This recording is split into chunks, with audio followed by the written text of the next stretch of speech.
অবৈধভাবে ভারতের মাটিতে প্রবেশ করে বিয়ে করে বসবাস। অবশেষে 5 মাসের মাথায় চুরাইবাড়ি থানায় ওসি সমরেশ দাসের তৎপরতায় আটক ওই বাংলাদেশি যুবক। ঘটনা উত্তর ত্রিপুরা জেলার চুরাইবাড়ি থানাধীন লক্ষ্মীনগর গ্রাম পঞ্চায়েতের 2 নং ওয়ার্ডের খেরেংজুরির শিমুলটিলা এলাকায়। সোমবার দুপুর 12টা নাগাদ চুরাইবাড়ি থানার ওসি সমরেশ দাসের কাছে গোপন খবর আসে খেরেংজুরির শিমুলটিলা এলাকায় মিনা বেগমের বাড়িতে এক বাংলাদেশি যুবক দীর্ঘদিন ধরে বসবাস করছে। সেই খবরের উপর ভিত্তি করে ওসির নেতৃত্বে একদল পুলিশ ওই মহিলার বাড়িতে অভিযান চালিয়ে বাংলাদেশি যুবককে আটক করে থানায় নিয়ে আসে। এদিকে এই মর্মে স্থানীয় থানার ওসি সমরেশ দাস জানান, ধৃত বাংলাদেশি যুবকের নাম মোহাম্মদ পলাশ মিয়া, বাড়ি বাংলাদেশের মৌলভীবাজার জেলার কুলাউড়া উপজেলার ভাটগাঁও গ্রামে। সে প্রায় 5 বছর পূর্বে দালাল মারফত কদমতলা থানা এলাকার ভারত বাংলা সীমান্ত দিয়ে অবৈধভাবে প্রবেশ করে তারপর শিমুলটিলা এলাকার মিনা বেগমের মেয়ে রাশমিনা বেগমকে বিয়ে করে বসবাস করছিল। পাশাপাশি সে স্থানীয় খেরেংজুরি এলাকার কোনো এক পাথর ভাঙার ক্রেশারে কাজ করত।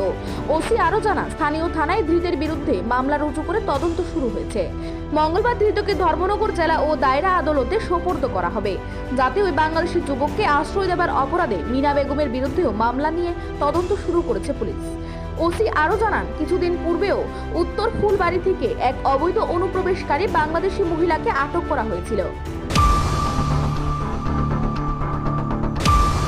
আজকে দুপুর প্রায় 3টা নাগাদ একটা খবর আসে যে পলাশ মিয়া নামে একটা লোক অবৈধভাবে এখানে খেরেংজুরি শিমুলতলাতে একটা বাড়িতে বসবাস করছে এবং সে কোনো একটা ক্রেশারে কাজ করছে দীর্ঘদিন ধরে।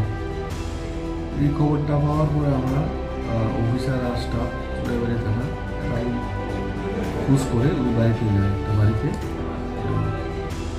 মিনা বেগমের বাড়িতে যায়। গিয়ে তৎক্ষণাৎ মিনা বেগমকে পাওয়া যায়নি বাড়িতে, পলাশ মিয়া নামে একটা লোক ওই বাড়িতে পাওয়া যায়। জিজ্ঞাসাবাদে ওই থানার অফিসার জানতে পারে যে পলাশ মিয়া, তার বয়স হচ্ছে গিয়ে 26 বছর, বাবার নাম পটু মিয়া, বাড়ি হচ্ছে ভাটগাঁও, মৌলভীবাজার, থানা হচ্ছে কুলাউড়া, বাংলাদেশ, ওইখানের বাসিন্দা।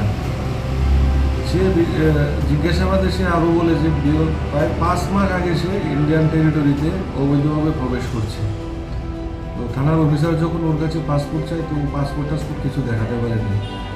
এখানে কীভাবে থাকছে কোনো সদুত্তর দিতে পারেনি।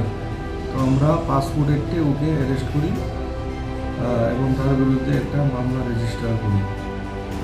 যেহেতু মিনা বেগম জানা সত্ত্বেও এই বাংলাদেশি লোকটাকে তার বাড়িতে প্রশ্রয় দিয়েছে,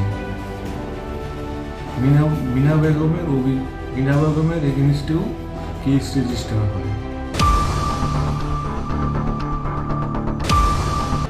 এই ধরনের অনুপ্রবেশের ঘটনা পরিপ্রেক্ষিতে থানা এলাকার জনগণের উদ্দেশ্যে কড়া বার্তা দিয়েছেন চুরাইবাড়ি থানার ওসি।